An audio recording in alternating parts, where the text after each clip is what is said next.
To my family, I was a ghost at the feast. The artistic daughter with no ambition. The one who always needed a handout. The family's walking, talking disappointment. So when they summoned me to a celebratory dinner at Aurelia, the most expensive restaurant in the city, I knew the celebration wasn't for me. It was about me, another chance to remind me of my place. It reached its peak when my sister, dripping in diamonds, slid $100 bill across the table and sneered, "Can you even afford this place? Or should we cover you again?" They were all smirking. My dad looked so proud of her cruelty. But just as I was about to speak, the manager walked up to our table, ignored my entire family, and smiled right at me. He said, "Welcome back, Ms. Laurie. Your usual table?" My father choked on his wine. Want to read the story of how I built my secret empire and put my family in their place? Make sure to like this story and subscribe so you don't miss the next part. And let me know what city you're reading from in the comments below. I'd love to see where everyone is. The silence of my apartment was my favorite thing about it. It was a soft, gentle quiet, punctuated only by the hum of the refrigerator and the whisper of pages turning as I lost myself in a book. It was a silence I had earned, a peace I had built for myself, brick by solitary brick. That peace was shattered by the shrill buzz of my phone on the reclaimed wood coffee table. I didn't need to look at the screen to know who it was. Only one person summoned me with that particular brand of jarring urgency. My sister, Jessica. I picked up the phone. The screen glowed with her name and a message that was less an invitation and more of a royal decree. Family dinner. 8 p.m. Aurelia. Dad's celebrating another win. Be there. And try to look presentable. Every word was a carefully crafted needle. Aurelia. The most ostentatious, obscenely expensive restaurant in the city. A place where the silverware cost more than my monthly rent. Dad's celebrating another win. A thinly veiled reminder of his perpetual success and my supposed stagnation. Be there. Not hope you can make it. And try to look presentable. The final, predictable twist of the knife. For a long moment, I considered the blissful alternative of just saying no. I could text back a polite excuse, a headache, a prior commitment, the sudden onset of a fictional but debilitating illness. I could turn my phone off, curl back up on my worn velvet armchair, and retreat into the quiet world I had so carefully constructed. The old Laurie would have. The old Laurie, who flinched at every backhanded compliment and internalized every condescending remark, would have done anything to avoid the ceremonial flaying that my family called a celebratory dinner. But I wasn't the old Laurie anymore. A slow smile touched my lips. I looked around my small but curated space. The overflowing bookshelves, the vibrant green plants thriving in the afternoon sun, the original abstract painting on the wall that I'd bought from a struggling local artist. It wasn't the sterile, beige and gold palace of my childhood. It wasn't a showcase for wealth. It was a home. It was mine. And they had no idea. They still saw me as the girl who'd left home at 18 with a duffel bag and a chip on her shoulder. The family's charity case. The quiet, artistic soul who, in their eyes, lacked the killer instinct necessary to survive in their world. My father, Richard, a titan of finance who saw emotion as a liability. My mother, Eleanor, a woman whose entire identity was woven into the fabric of social standing and her husband's success. And Jessica, the golden child, who had effortlessly followed the path laid out for her, prestigious university, a job at daddy's firm, and a fiancé with a trust fund the size of a small country's GDP. They had written my story for me, a tragic tale of wasted potential. For years, I'd let their narrative define me, even to myself. But while they were busy pitying me, I was busy building. While they were gossiping about my quaint little life, I was working, grinding, learning. The text wasn't a summons. It was an opportunity, an invitation to the stage I had secretly built. Aurelia, of all the places. The universe, it seemed, had a flair for the dramatic. I typed back a simple, infuriatingly neutral reply. See you at 8. I set the phone down and walked to my closet. Try to look presentable. I chuckled. Oh, I would. I would look exactly as they expected. And for the first time in a very long time, I was actually looking forward to dinner with my family. The dress I chose was a vintage piece from the 70s, a simple, long-sleeved sheath of deep emerald green. It was made of real silk, something you could feel in its weight and the way it moved, but it lacked any discernible designer label. To my family, a garment's worth was stitched onto its tag. An anonymous piece, no matter how beautiful, was worthless. It was perfect. I paired it with simple leather flats and a worn satchel that held my wallet, my keys, and a well-loved paperback. I was a portrait of the struggling artist they believed me to be. Driving into the city's affluent heart, I felt a familiar knot tighten in my stomach, a phantom pain from 1,000 past humiliations. But tonight it was different. Beneath the anxiety was a thrum of anticipation, a cool, steady hum of power. I pulled my modest sedan up to the valet stand at Aurelia, a grand edifice of marble and glass. The valets, in their crisp uniforms, moved with practiced efficiency, parking Bentleys and Porsches. The attendant who approached my car was a young man named Leo. His eyes widened for a fraction of a second in recognition before his professional mask slipped back into place. "Good evening, ma'am," he said, his voice carefully neutral as he opened my door. "Good evening, Leo. A bit busy tonight," I remarked quietly. "Always, Ms. Laurie," he murmured back, handing me my ticket with a subtle, respectful nod that my family would never notice, nor comprehend. Walking through the towering bronze doors of Aurelia was like stepping into another world.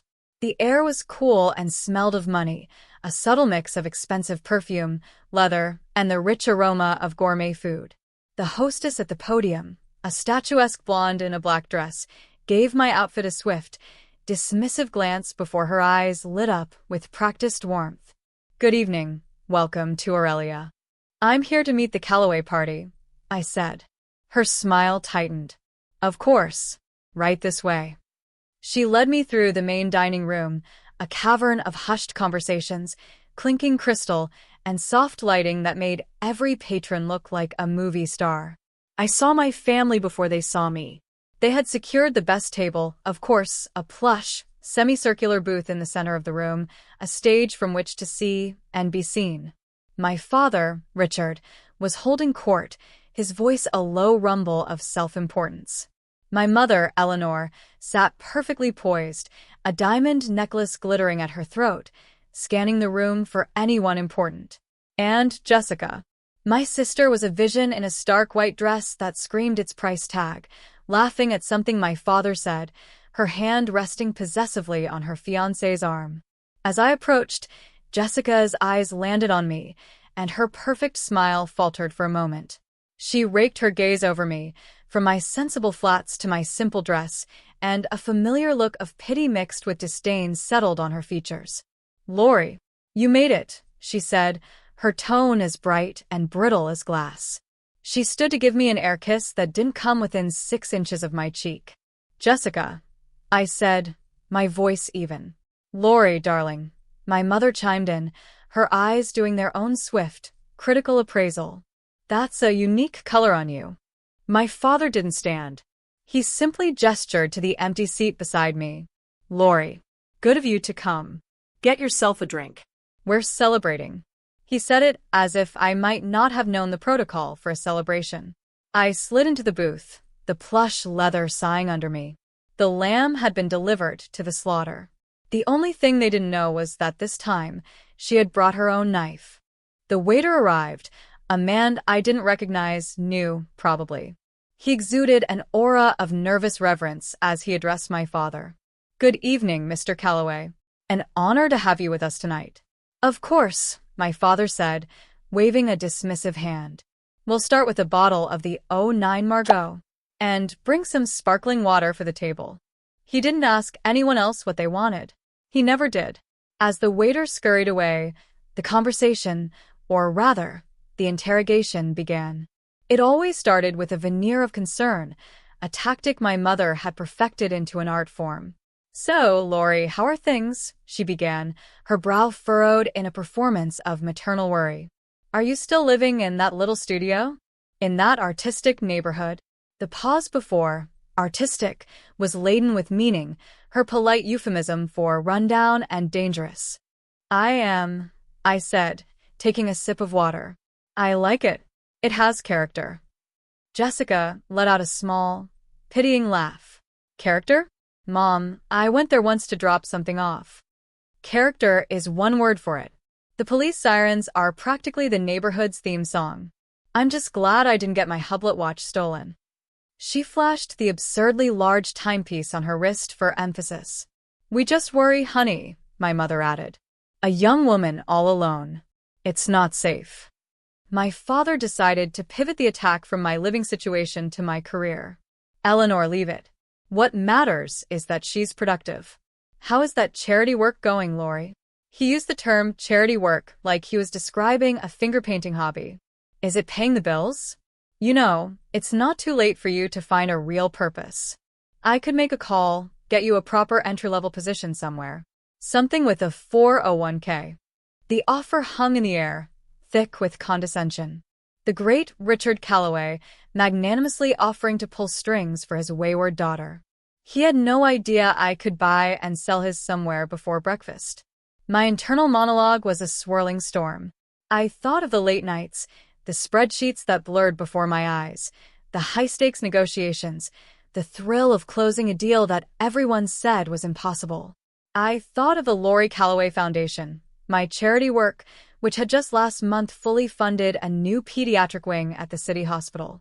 I thought of the weight and substance of my life, a universe away from their glittering, hollow world. On the outside, I remained a placid lake. The work is fulfilling, Dad. And it pays the bills, I said simply. My non-committal answers were like throwing gasoline on their fire. They wanted a reaction. They wanted tears or anger, or a desperate defense of my life choices. My tranquility was an insult to them. It robbed them of their power. So, Jessica escalated. Well, I'm glad someone's fulfilled, she said, leaning into her fiancé, Chad. Chaddy and I are just so stressed about the wedding planning. Deciding between the ballroom at the plaza or a marquee in the Hamptons is just, like, so much pressure. And the guest list. It's a nightmare. We have to be so selective. She gave me a pointed look, the subtext as subtle as a punch to the gut. And you're lucky you even made the C-list. It will be the event of the season, my mother cooed. Lori, you must tell us, are you seeing anyone? It would be so lovely if you could bring a plus one. We wouldn't want you to feel lonely. There it was. The final pillar of their judgment. My single status. In their world, a woman's value was directly tied to the man on her arm. Jessica had her Chad. My mother had my father. I had my quaint little life. I just smiled. I'm fine on my own, Mom, but thank you for your concern. My father sighed, a theatrical sound of deep disappointment. Lori, Lori, Lori. You have to be more aggressive in life. In business, in love. No one is just going to hand you success. You have to take it. I met his gaze across the table. His eyes were cold, assessing. He was delivering a lecture from a mountain of success he believed I could never hope to climb. The irony was so rich, so delicious. I could almost taste it. That's good advice, Dad, I said, my voice dangerously soft. I'll keep that in mind. The arrival of the wine, a deep, blood-red liquid that cost more than my first car, seemed to amplify Jessica's arrogance.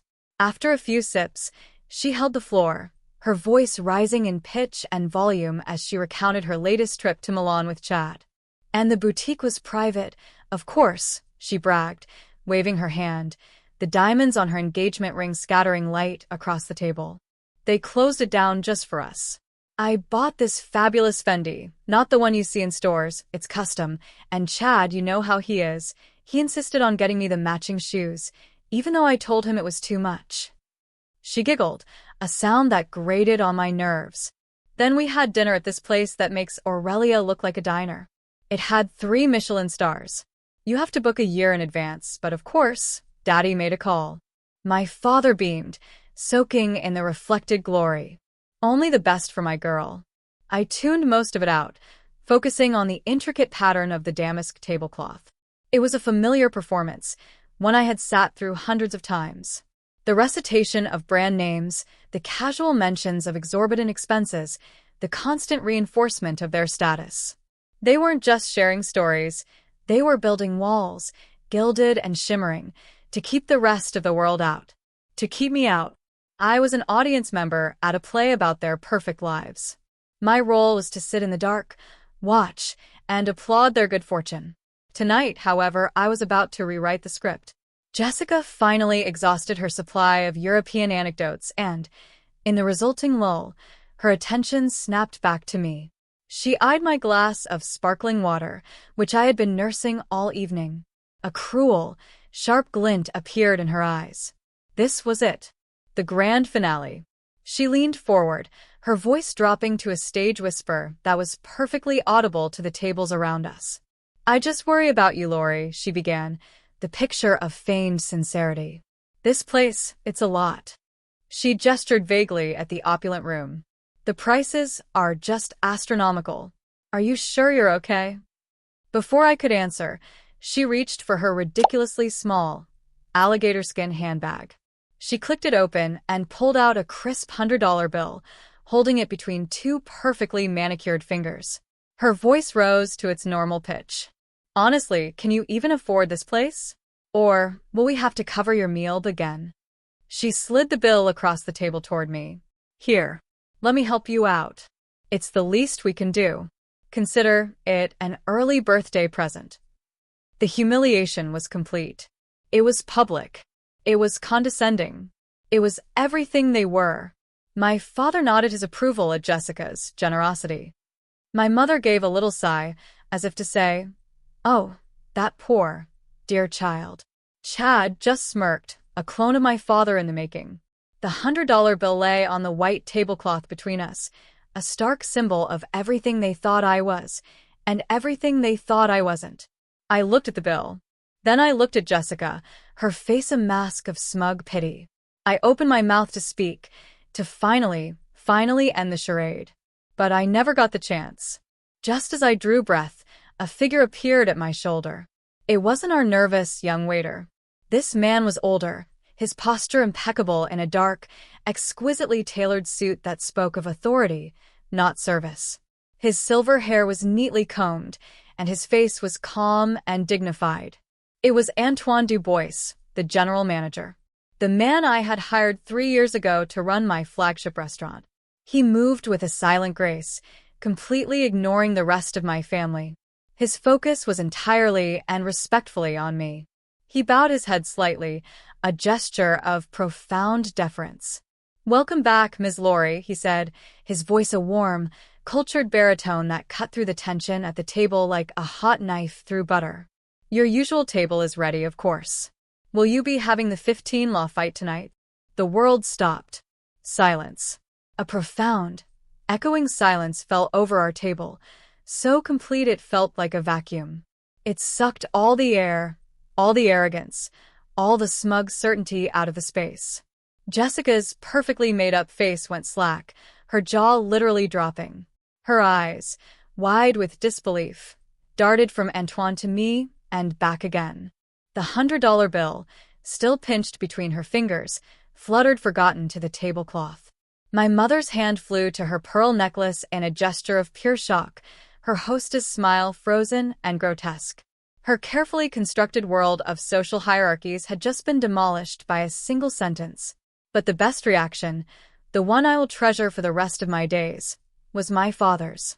He had just taken a large, self-satisfied gulp of his expensive Margot. At Antoine's words, he froze mid-swallow. His eyes bulged. A strangled, gurgling sound escaped his throat, and he began to choke, his face turning a spectacular shade of crimson. Wine sprayed from his mouth, misting across the pristine white tablecloth in a fine, red mist. He clawed at his collar, sputtering and coughing, a captain drowning on the deck of his own sinking ship. Antoine, the consummate professional, didn't even flinch. He simply waited for me to respond.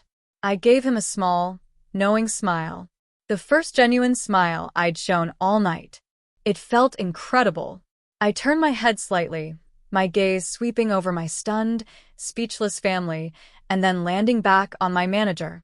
"Thank you, Antoine," I said, my voice calm and clear in the ringing silence. "Yes, the law fight sounds perfect." I paused, then gestured with my head toward my spluttering father and my shell-shocked sister. "Please have a bottle sent over right away." My guests looked like they could use a drink. The universe seemed to hold its breath. My father's choking subsided into ragged, wheezing gasps, his face still a mottled purple. My mother was frozen, her hand still clutching her pearls like a religious talisman. Jessica stared at me, her expression a kaleidoscope of confusion, rage, and a dawning, horrified understanding. The $100 bill lay abandoned on the table, a pathetic artifact from a reality that had ceased to exist moments ago.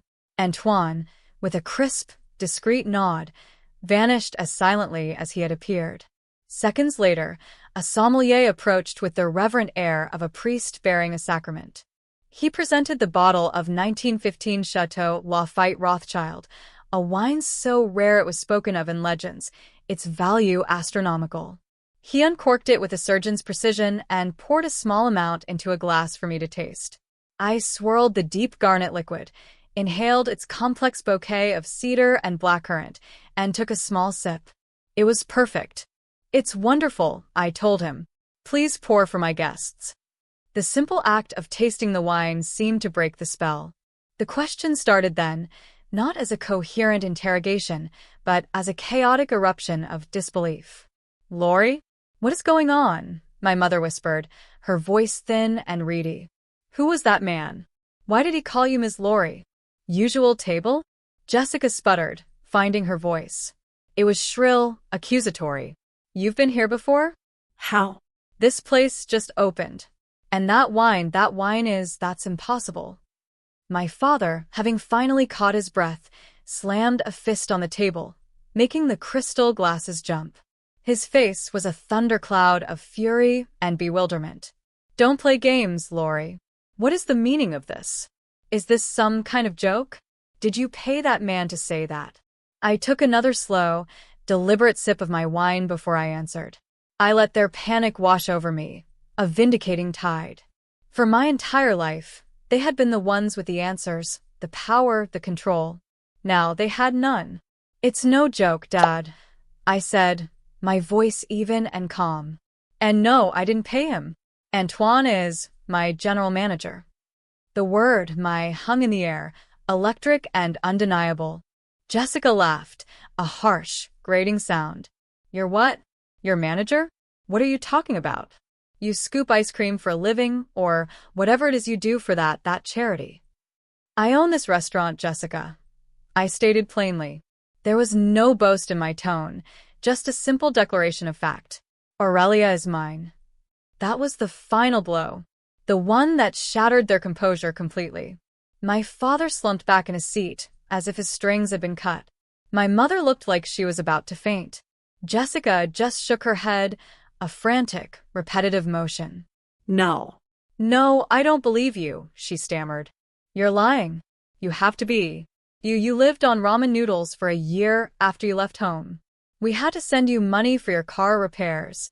A lot can change in 10 years, Jessie," I said, using the childhood nickname I knew she hated. The rest of the meal was a surreal performance. The exquisite food arrived, course after magnificent course, but no one ate. They were too busy firing questions at me, a barrage of hows and whens and whys. "How did you afford this? When did this happen? Why didn't you tell us?" I gave them nothing. I offered only vague, unsatisfying answers. I had a good idea. I worked hard. It didn't seem relevant. Each non-answer was a small act of revenge, a mirror of every time they had dismissed my life as inconsequential. I watched them squirm, their frustration mounting. They, who had always demanded to be the center of every narrative, were now locked outside of the most important story of all, mine. The staff moved around us with a new awareness. Their glances were no longer just professional, they were deferential. They addressed me as Ms. Lori, refilled my water glass before it was half empty, and ignored my family's increasingly frantic attempts to get their attention. I was the sun around which this entire, glittering establishment revolved, and my family members were suddenly just satellites, trapped in my orbit. The power had not just shifted, it had been completely and irrevocably transferred. As I signed the check, a formality, of course, and added a generous tip, I saw my father's eyes fixate on my signature. It was the same confident, looping script he'd once criticized as being too fanciful. Now, it was the signature that controlled an empire he couldn't even comprehend. Driving home that night, the city lights blurred into streaks of gold and red. The adrenaline of the confrontation began to fade, replaced by the ghost of a memory, a phantom limb of pain from a decade ago. The image of Jessica's face, pale with shock, dissolved into a vision of her at 18, standing on the marble steps of our family home. "You'll be back," she had screamed at me, her voice filled with teenage certainty. "You'll come crawling back in a week when your money runs out." My father had stood behind her, arms crossed, his face a mask of cold disappointment. "If you walk out that door, Lori, you are on your own. Don't come to us for a single dollar. This world chews up and spits out idealistic fools." I had walked out that door with $200, a bag of clothes, and a heart full of so much rage, and heard it felt like I was choking on it. Their words were meant to be a prophecy, but I had turned them into fuel. That first year was brutal. Jessica was right about the ramen. I worked 3 jobs: a pre-dawn shift at a coffee shop, a midday gig shelving books at the university library, and a late-night shift wiping down tables at a greasy spoon diner. I slept in my car for a month when I couldn't make rent, showering at a 24-hour gym. I was an anonymous face in the city, exhausted, lonely, and running on pure, unadulterated spite. They had sent me money once, a check for $500 for my birthday with a note from my mother. "We're praying for you to come to your senses." I tore it into 100 pieces. I would rather starve than cash their pity. The turning point came at the diner. It was a grimy place, but the owner, a man named Sal, was kind. He was a gruff, overweight man in his 60s with calloused hands and a heart of gold. He saw something in me beyond a tired girl who needed a job. He saw the way I organized the supply closet, the way I balanced the till to the penny, the way I watched everything, absorbing the rhythm of the business. One night, after a grueling shift, he sat me down with a cup of coffee. "You're smart, kid," he'd said, his voice raspy. "Too smart for this dump. What do you really want to do?" No one had ever asked me that. Not really. They'd only ever told me what I should do. I hesitated, then confessed my quiet dream, the one I'd never dared say aloud to my family. I loved food. Not just eating it, but the art of it, the business of it, the way a shared meal could create a moment of connection. I didn't just want to serve it. I wanted to create experiences. Sal didn't laugh. He listened. He became my unlikely mentor. He taught me about ordering, about inventory, about managing staff, about profit margins. He showed me the bones of the restaurant business. It was my real education. I saved every dollar I could, living on nothing, my goal a burning light in the distance. After 2 years, with Sal's help co-signing the loan, I bought a failing lunch counter in a forgotten part of downtown. It was a tiny place with 6 stools and a broken stove. I was the cook, the server, and the janitor. I was there before the sun rose and long after it set. I put everything I had into it, all the pain and anger and desperate yearning to prove them wrong. I focused on one thing: simple, beautiful, high-quality food. And slowly, people started to notice. A food blogger wrote a glowing review. A local paper mentioned my hidden gem. The 6 stools were always full. That little lunch counter became my first stepping stone. I sold it for a small profit and bought a slightly larger, slightly less failing bistro. I repeated the process, learning, growing, and refining my model with each venture. I wasn't just building a business. I was forging a new identity, one that had nothing to do with being Richard Calloway's disappointing daughter. I was becoming Ms. Lori. The days following the dinner were a study in radio silence. The family group chat, usually buzzing with Jessica's trivial updates and my mother's social engagements, was dead. It was as if a bomb had gone off, and they were all still huddled in their respective bunkers, unsure of how to navigate the new, scorched landscape. I knew, however, that the silence was not peace. It was the quiet of a predator gathering its strength. I went about my life. I woke up at 5 a.m., as I always did. I spent the morning reviewing profit and loss statements from my restaurant group, the 7 establishments I now owned across 3 states. Aurelia was the crown jewel, my magnum opus, but the others were the workhorses, the foundation of my wealth. Around noon, I shifted focus to my other life, the one they had dismissed as charity work. I walked to the downtown office of the Lori Calloway Foundation. My name was on the door in simple, elegant lettering. Inside, a small, dedicated team managed the distribution of millions of dollars in grants and endowments, focusing on arts education for underprivileged youth and food security programs. It was the work that gave my money its meaning. My phone buzzed midway through a meeting about a new scholarship initiative. The caller ID read, Marcus Thorne. "Excuse me for a moment," I said to my team, stepping into my private office. I answered the call. "Marcus. Any news?"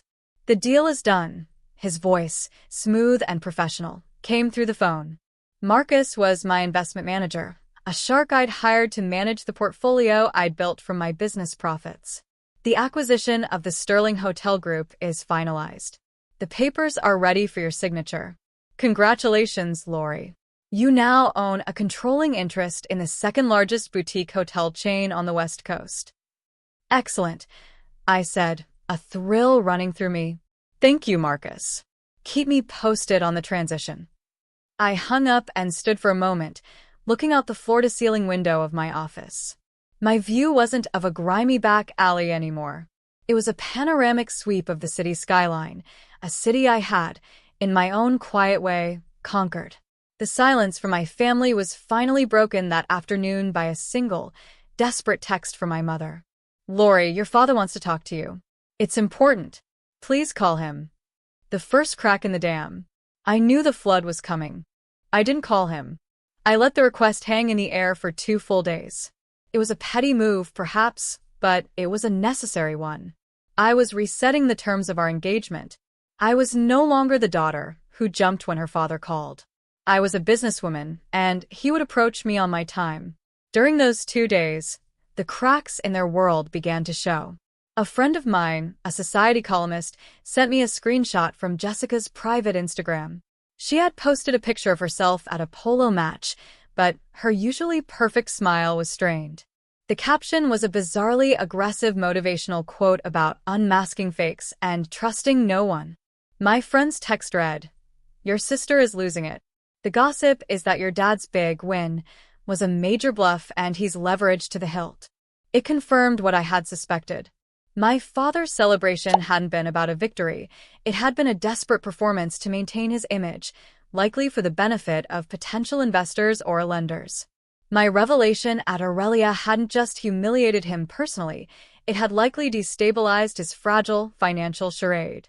Anyone in that room who mattered now knew that the real power in the Calloway family no longer sat at the head of the table. Jessica, consumed by a toxic cocktail of jealousy and disbelief, had apparently started her own pathetic investigation. My manager at my first bistro called me. "Hi, Ms. Lori. A strange thing happened. A woman came in asking a lot of questions about you. Said her name was Jessica. She was asking about when you owned the place, how you got the money." I told her nothing, of course. I sighed. "Thank you, David. I appreciate that. Let me know if she bothers you again." She was trying to piece together my life, to find a flaw in my story, a shortcut or a scandal that would explain my success. She couldn't accept the simple, infuriating truth that the sister she had always pitted had simply outworked, outsmarted, and out-hustled all of them. Their perfect family image was built on the foundation of my failure.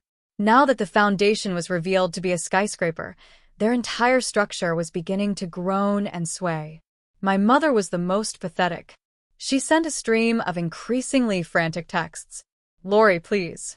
He's not sleeping. This is tearing our family apart. Our family was already torn apart, I thought, but didn't write. You just didn't notice because you were on the winning side. Finally, on the third day, my phone rang. It was my father. I let it ring 4 times, then answered, my voice cool and professional. Lori Calloway speaking. There was a pause on the other end of the line, as if he was taken aback by my formal greeting. The booming, authoritative voice I had known my whole life was gone. In its place was a man I barely recognized. Lori? It's your father. I know, I said. He cleared his throat. I could hear the effort it took for him to speak, to swallow the pride that had been his defining characteristic. We need to talk. We are talking, I replied, my tone leaving no room for pleasantries. Another pained silence. Lori, that night at the restaurant. I was surprised. We all were. Was that the word for it? I asked, picturing him choking on his wine. Listen, he said, his voice cracking slightly. I'm in some trouble. The deal I was celebrating, it didn't just fall through. It backfired. The market shifted. I was overleveraged. It was a stupid risk. It was the first time in my life I had ever heard him admit to a mistake. It felt like watching a statue cry. I'm going to lose everything, Lori, he finally whispered, the words raw and stripped of all their usual bluster. The company. The house. Everything. The banks are calling in my loans. I said nothing. I let him sit with his confession. I wanted him to feel the full weight of his failure, the same weight he had tried to place on my shoulders for years. I need your help, he choked out. I need a loan. A significant one. Just a short-term investment to help me restructure. A family investment. You're your family. The hypocrisy was breathtaking. He had banished me from the family, warned me not to ask for a single dollar, and now he was invoking the same bond as a lifeline. He wasn't just asking for money. He was asking me to save the very empire he had built by telling me I would never be good enough to have one of my own. I stood up and walked to my office window, gazing down at the city below. The cars were like tiny ants, each moving with its own purpose, its own story. For so long, my story had been defined by him, by his shadow. But I wasn't in his shadow anymore. I was in the sun. I see, I said finally, my voice devoid of emotion. A family investment. Yes. Exactly, he said, latching onto the words with pathetic eagerness. To help out your old man. You can finally contribute to the family legacy. The family legacy. The legacy of condescension, of judgment, of emotional neglect. He wanted me to buy my way back into the club that had blackballed me. A cold, hard resolve settled in my chest. I wasn't going to just give him the money. That was too easy. That was the old Lori's move. To forgive, to forget, to keep the peace. No. Peace was no longer the goal. The goal was reckoning. Send me a full, audited financial report of your company, Richard, I said, using his first name for the first time. And a formal business proposal outlining exactly how you intend to use the capital, your projected returns, and the equity stake you're prepared to offer. The line went dead quiet. He had been expecting me to write a check out of daughterly duty. He had not been expecting a leveraged buyout. An equity stake, he stammered. You're not asking for a handout, are you? I asked, my voice as sharp as glass. You're a businessman. This is a business deal. So, treat me like your banker, not your daughter. Send me the proposal. I'll have my team review it. I didn't wait for a reply. I ended the call, leaving him in the ruins of his pride. The ball was in my court. The game had begun. And for the first time ever, I was the one making all the rules. My father's pride was a formidable beast, but his terror was stronger. 3 days after our phone call, a sleek, black courier arrived at my foundation's office. He carried a single, thick leather-bound portfolio. There was no note. None was needed. Inside was the complete financial soul of Callaway Holdings Incorporated, laid bare in stark columns of black and red. Mostly red. I didn't look at it alone.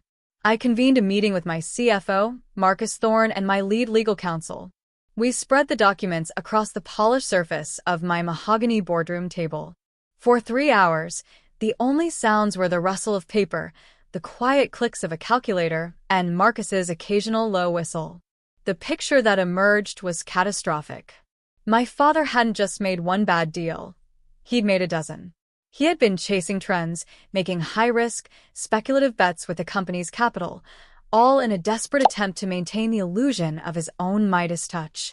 He was a gambler who believed his own hype, and the house of cards was finally collapsing.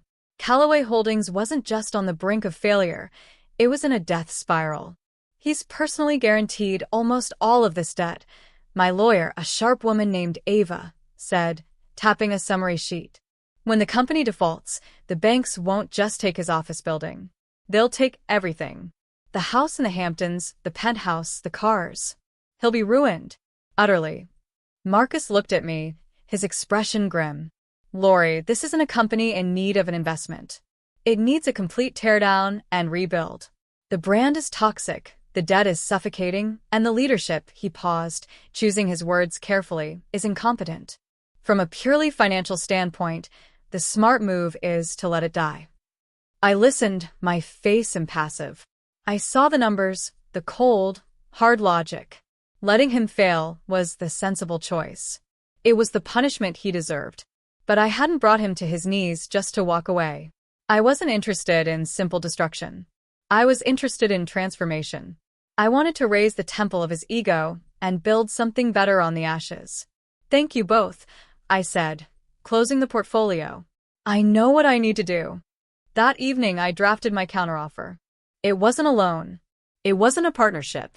It was an acquisition. I would absorb the entirety of Callaway Holdings' debt. I would personally renegotiate with the banks. In exchange, I would take a 95% controlling interest in the company. He would be left with a 5% stake, a nominal share that would allow him to save face, but which would leave him with zero actual power. The proposal included one final condition. Richard Callaway would be demoted from CEO to a senior advisor role, and he would report directly to a new chief executive. Me. I emailed the proposal to his personal address with a subject line, "Your terms." It wasn't a negotiation. It was a checkmate. It was the Queen's gambit, and I was sacrificing my money not to save his king, but to capture it.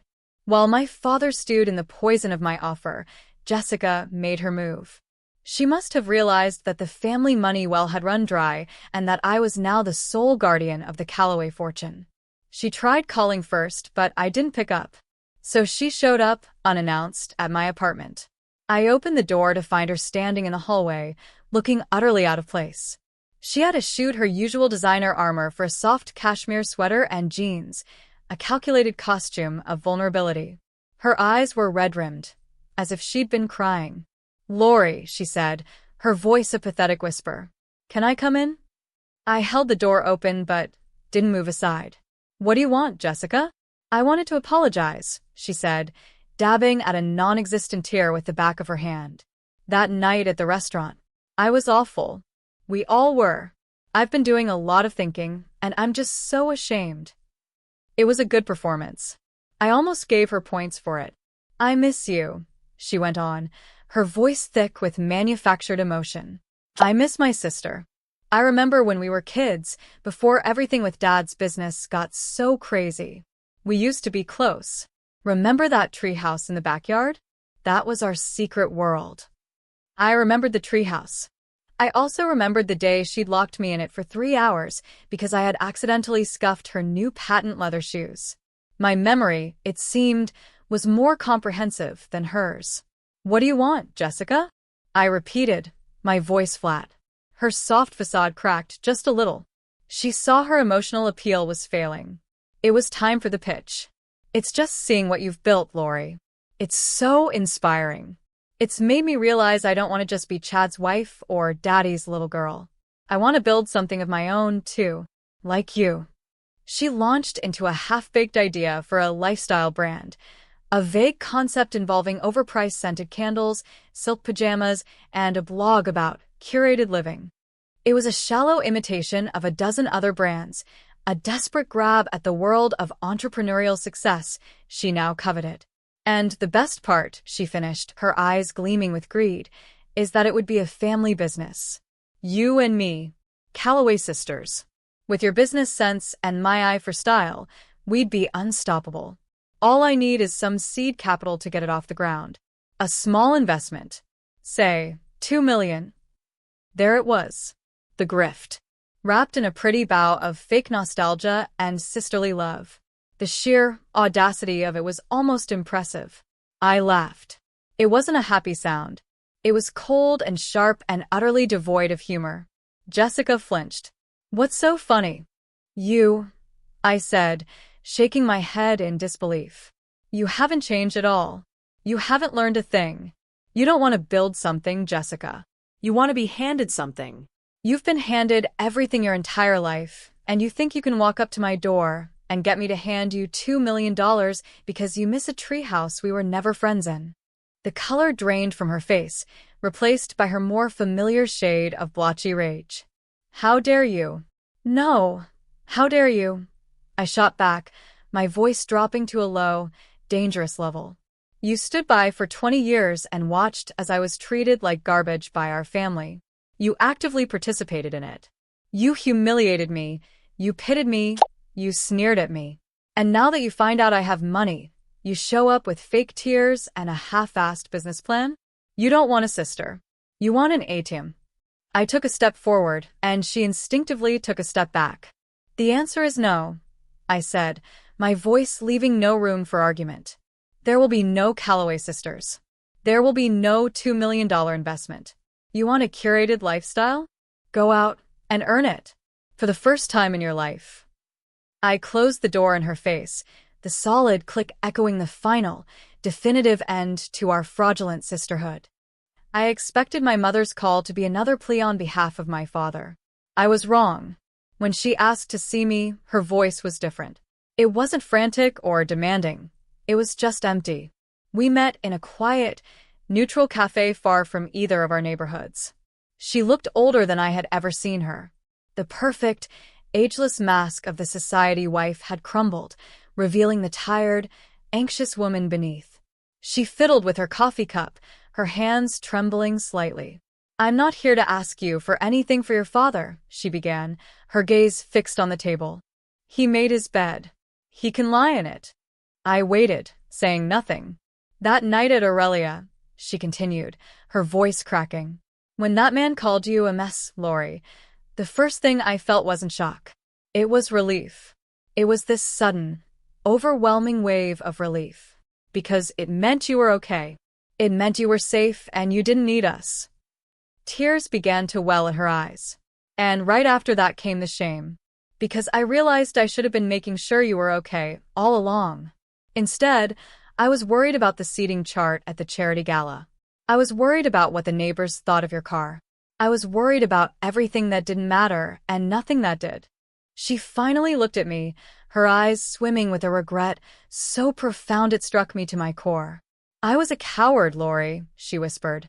I married your father because he was powerful and ambitious, and I thought that would keep me safe. But living in his world, it has rules. The biggest rule is that you never show weakness. And you, my beautiful, quiet, thoughtful daughter, they saw you as a weakness. A crack in the perfect facade. And I went along with it. I chose the facade over my own child. And that is a sin I will have to live with forever. She wasn't making excuses. She was confessing. It was the most honest, vulnerable thing I had ever heard her say. It didn't erase the years of neglect, but it recontextualized them. She wasn't just a villain in my story. She was a victim in hers, a prisoner in a gilded cage she had helped build. I don't expect you to forgive me, she said, wiping her eyes. I don't deserve it. I just wanted you to know that I see it now. I see you. And I am so proud of the woman you've become. Not because of the money, but because you did it all on your own, in spite of us. For the first time, I saw my mother not as an antagonist, but as a person. A flawed, broken, and deeply unhappy person. My anger toward her, a burning coal I had carried for years, began to cool, leaving behind the sad, gray ash of pity. I knew then that my reckoning with her wouldn't be about power or money. It would have to be about something else entirely. 2 weeks after the dinner that changed everything, I summoned them back to Aurelia. It was my father who accepted the invitation. His voice on the phone was hollow, defeated. He had signed my proposal. He knew who was in charge now. I reserved the usual table, the same central booth. But this time, I sat at the head of it, in the seat my father had always occupied. I arrived first, sipping a glass of water, watching them arrive one by one. My father looked like a ghost, his expensive suit hanging off his diminished frame. Jessica, her face sullen and resentful, trailed behind him, refusing to meet my eyes. My mother was the last to arrive, quiet and apprehensive. They took their seats, the silence thick with unspoken resentments and fears. The staff treated me with a reverence due to an owner, which only deepened the tense quiet. Finally, after the wine had been poured, a modest but excellent Sancerre of my choosing, I began. "Thank you all for coming," I said, my voice calm and steady, echoing in the hushed dining room. "I thought it was important that we finish what we started here." I looked at my father. "Dad, "I've reviewed your company's financials. It's a disaster, but it's a salvageable disaster. As of yesterday, I have absorbed all of Callaway Holdings' debt. Your creditors have been placated. Your house is safe. The company will survive." A flicker of relief crossed his face, but it was quickly extinguished by what I said next. "But it is no longer your company. It is mine. Your title is now Senior Advisor. You'll be granted a travel and expense budget, but you will have no executive authority. You will report to me, and you'll teach me every facet of the business you built, and I will teach you how to run a business ethically and sustainably. You will work for your legacy, not just own it." He stared at me, his mouth opening and closing, but no sound came out. He just nodded, a slow, jerky movement of a king who had been checkmated. Next, I turned to Jessica. She flinched as my gaze fell on her. "Jessica," I said, my voice softening slightly, but still firm. "Your lifestyle brand is a non-starter. But your accusation that night, that I scoop ice cream, wasn't entirely wrong. My first successful business was a lunch counter. I washed the dishes, I mopped the floors, I cooked the food. I learned the meaning of work." I slid a business card across the table to her. "This is the address of my catering company's central kitchen. They are hiring entry-level prep cooks. The pay is $18 an hour, with benefits after 90 days. The shift starts at 6 a.m. If you truly want to build something of your own, that is where you start. Not at the top with a $2 million check, but at the bottom, with a knife in your hand and flour on your face. The offer is there. What you do with it is up to you."